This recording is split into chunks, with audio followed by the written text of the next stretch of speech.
What if a soul could actually feel its body burn? What if that silent scream was real? And what if our final act of love was the cause of their final agony?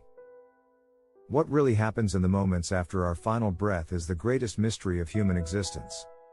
But what if a choice we make for our loved ones, a choice made out of love, could subject them to an agony we cannot comprehend?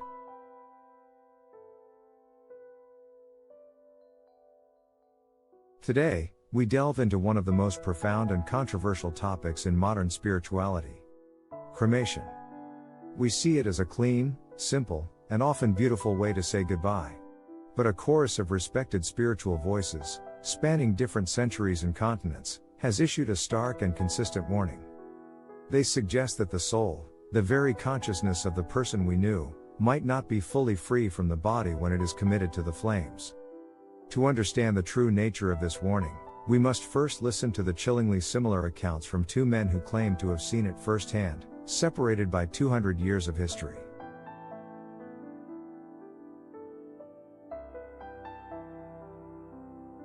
The primary warning comes from those we call seers, or psychics. Two of the most significant figures to speak on this are the 20th century Brazilian medium, Chico Xavier, and the 18th century scientist and mystic, Emanuel Swedenborg. Though separated by 200 years, their accounts are chillingly similar. First, let's examine the 72-hour rule popularized by Chico Xavier. Through his extensive automatic writing, Xavier explained that the bond between the spirit and the body is not like a switch that turns off at the moment of death. He described it as an energetic matrix, an etheric body that contains the life force, which remains interlinked with the physical form. He claimed this energetic body takes time to fully power down, and the soul's consciousness often remains tethered to it, processing its departure. His warning was specific. Cremating a body within the first 72 hours could be catastrophic for the unprepared spirit. He described the suffering not as physical burning, but as a violent, energetic shock, a second death where the spirit feels its foundational vehicle being torn apart, causing immense confusion and spiritual trauma that can hinder its journey into the light. Now, let's travel back 2 centuries to Emanuel Swedenborg, a brilliant Swedish scientist who, in his later life, claimed his consciousness was open to interact directly with the spiritual world. Swedenborg wrote that upon death, the soul does not immediately fly away.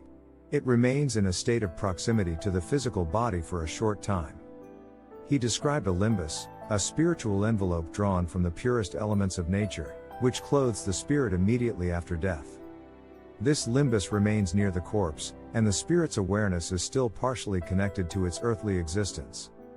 For Swedenborg, any violent disruption to the body, during this delicate transitional phase, could profoundly disturb the spirit's peaceful awakening into the next reality. These are the detailed warnings from 2 respected seers. But what about the souls themselves? What do they say they experience? The reports from beyond the veil are even more disturbing.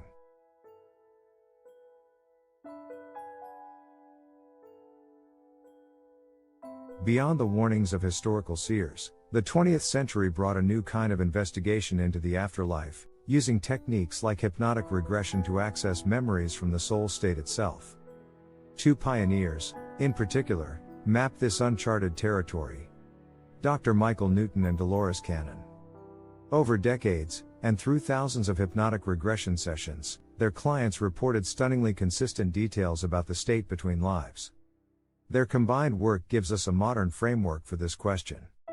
They found that most souls, especially those who lived full lives and were prepared for death, detach cleanly. They often observe their own funerals with a sense of peace, love, and detachment, surrounded by their guides. However, they also consistently documented the exceptions. They found that souls who died suddenly, traumatically, or who were intensely materialistic and atheistic, could become disoriented.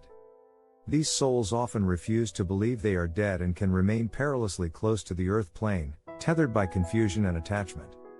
It is for these souls, they noted, that a sudden destruction of their physical anchor could be, in their clients' words, profoundly confusing and problematic, trapping them in a loop of their own trauma. This modern research gives a new weight to the older, more dramatic anecdotal accounts. Channeled messages have long described a feeling of violent tearing. A spirit might communicate. I was floating above, watching them weep. I felt a strange pull to my body, a sadness. Then came a wave of terror. It was not fire, but it was a force that ripped through my very being, and I felt myself shredding apart. I was lost. Another set of accounts speaks of an energetic implosion. In these reports, a spirit describes a sense of peace that is suddenly shattered. One channeled message reads, "I was finally at peace. As I saw the metal door close, a silent scream erupted from a part of me I didn't know I had. My energetic field collapsed in on itself, a black hole of fear where my connection to the world once was." These stories, old and new, paint a terrifying picture. A picture of trauma and pain. But if this is the truth, what does it mean for the millions cremated every year? And is this the only truth? To answer that, we must journey from modern reports to the dawn of human wisdom.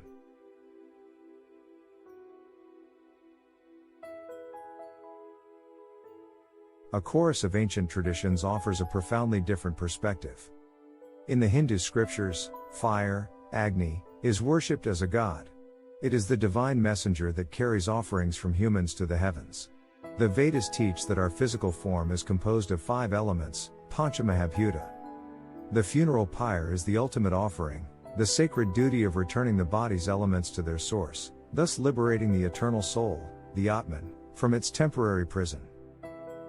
For Hinduism, it is earthly attachment that is the source of all suffering.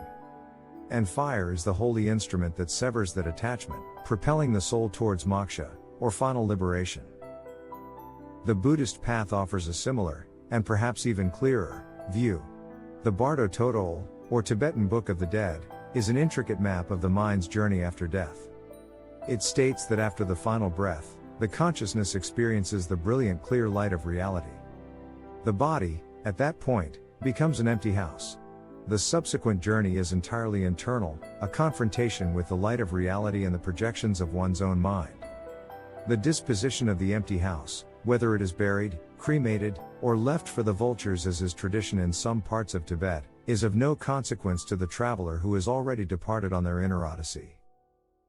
And in the West, the Christian mystics echoed this theme of separation. They saw the body as a cocoon. Once the soul, the butterfly, has emerged, the fate of the cocoon is secondary. The soul's journey is Godward. Its challenges are spiritual, a purgation of ego and sin, a dark night of the soul, but these are battles fought in the realm of spirit, entirely separate from the decomposing matter of the physical world.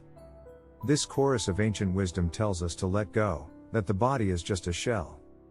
But how does this profound philosophy stand up against the cold, hard facts of biology?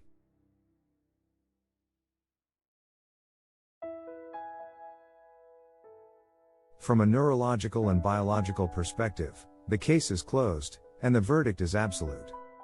Sensation, pain, heat, touch, awareness, is a product of a functioning nervous system and a conscious brain. At the point of clinical death, and certainly after brain death has been declared, the machinery that produces experience is permanently broken.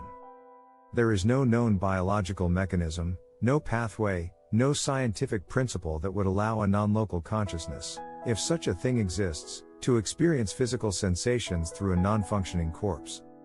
To science, feeling cremation is as impossible as an unplugged lamp producing light. Case closed. Or is it? What happens if we place the scientific verdict and the seer's warning side by side? The result is not a contradiction, but a shocking revelation.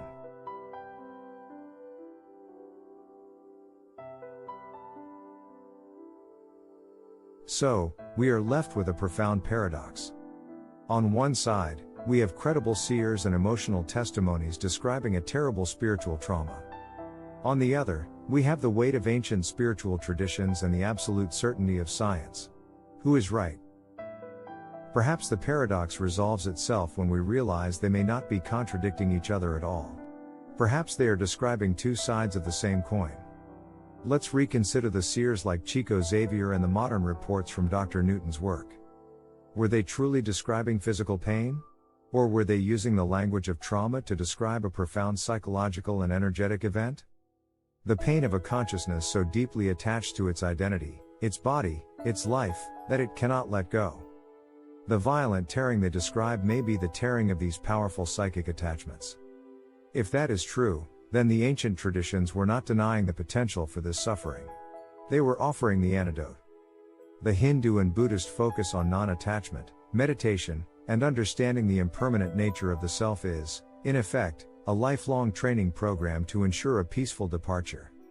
They teach you to loosen your grip on the body long before death arrives, so that when it is time to let go, it is a release, not a rip. So, the seers warned us about the problem.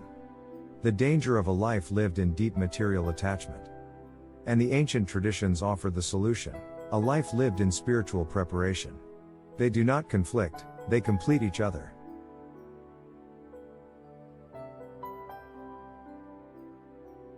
This brings us to our conclusion.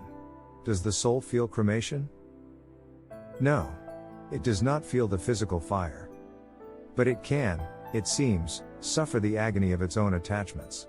It can experience the panic and terror of being unprepared for the greatest transition of all. The true controversy, then, is not burial versus cremation. It's about the kind of life we choose to live. Is it a life of clinging to the material, or a life of preparing the spirit for its inevitable freedom? The warnings are not meant to make us fear a final ritual, but to inspire us to live more consciously, more freely, right now. So I leave you with a new question, now that you've seen the full picture. Would you choose cremation? Or something else? Let us know in the comments. And if you want more stories like this one, Truths Hidden in Plain Sight, subscribe.